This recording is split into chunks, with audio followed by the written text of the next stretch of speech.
Assalamu alaikum wa rahmatullahi wa barakatuh. Allah öz ayetine estağfirullah. Efela yanzurun ilal ibili keyfe huliqat. Sadaqallahul azim. Şunda bir ayet düşürdü. Efela yanzurun ilal ibili keyfe huliqat. Tönün qanday jaralgandığına bir жақшылап назар таштабайбы? Сабақ алыш үшін, Құдайдың құдіретіне там беріш үшін, бір таң қалыш үшін, өзіне сабақ алыш үшін төнін жаралғандығына бір тиктеп көргілі дейді. Тө өзі биік жануар. Мойны uzun, бирок қишық.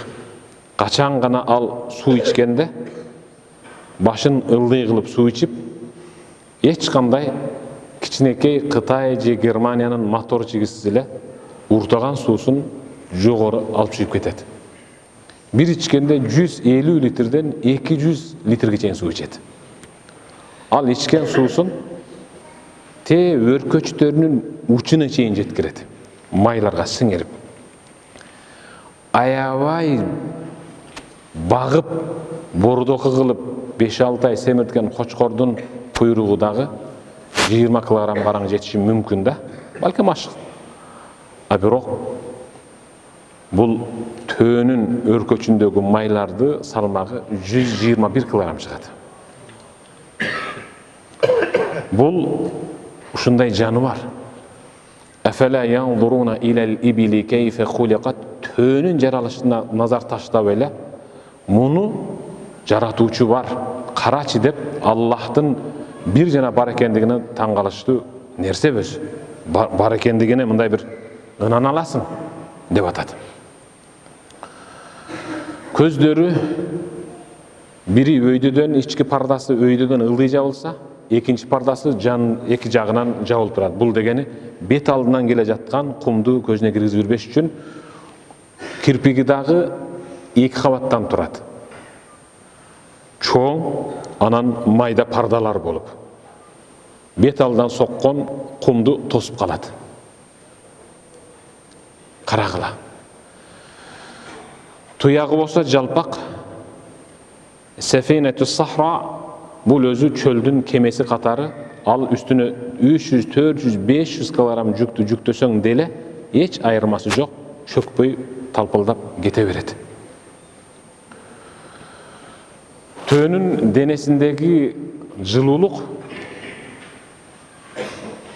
34 градустан 41 градуска чейин. Адамдардыкы болсо 36 градус эле болгон ушул. Бул чөлдөгү жылуулукка дагы өзүнүн денесиндеги жүн туруштук берип турат. Төөнүн жүнү деп тарыпы кылышат. Төөнүн сүтү деп тарыпы кылышат. Жада калса Сахih Бухариде төөнүн зарасы менен дарылануу жөнүндө дагы Пайгамбар саллаллаху алейхи вассаламдын хадиси бар. Мен эмнеге төө жөнүндө айтып атам? Ушул төө Кур'ан окулуп аткан жерде басып бара жатса, өтүп кеткенге чейин ыйлайт экен. Айрыкча Аятул Курси окулуп атканда ушунчалык катуу ыйлайт төө. Biz bir gündөгү 5 вакыт намазды окусак, 5 вакыт намаздан Аятул Курсини окуйбуз, бирок бир да ыйлабайбыз да.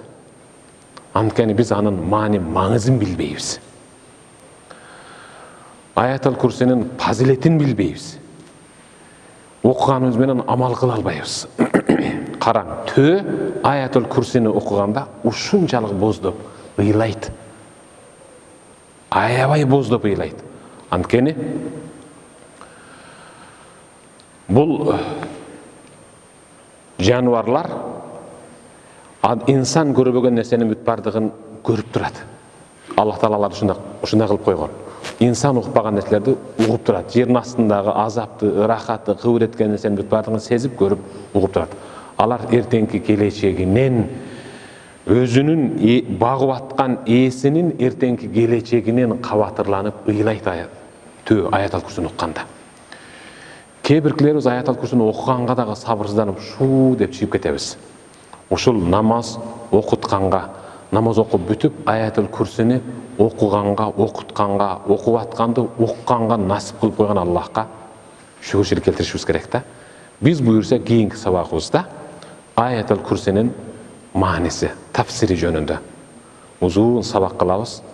Hiç kандай kaldırmay gelip tursanızlar inşallah 5 vakit namazdan keyinki okula turgan Ayat al-Kursi'nin manisi kançalık tereң, kançalık пайдалуу, эмне гана маанилердин ичинде камтып алгандыгын кийинки сабактарда билебиз иншалла.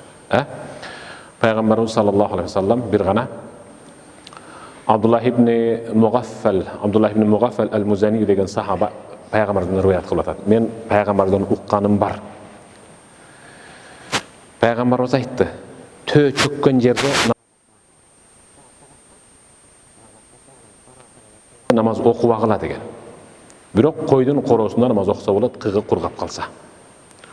Төөнүн коросунун ичинде кыгы кургамактан башка болсо дагы намаз окулбайт. Эмнеге? Анткени төөнү шайтан көбүрөөк ээрчийт. Жин шайтан көбүрөөк ээрчийт. Ошол себептен төөнүн коросунда намаз окубагыла. Койдун коросунда окусаңар болот, башка эч кандай намаз окуганга куруураак жер таппай, койдун коросуна кирсеңер, эски короо экен, көңдөр кык болуп катып калыптыр, шыпырып тазалап туруп үстүнө намаз окусаңар болот деп атат. Койдун коросунда. Ал эми төө короодо намаз окуганга болбойт дейт. Ушундай кызыктуу нерселерди кийинки сабактарыбызда өтөбүз иншалла. Амин. Аллахумма иннека афуун карим. Аллахумма иннека афуун карим, тухиббул афва фа'фу анна. Ya Rahim bi rahmetike ya Erham.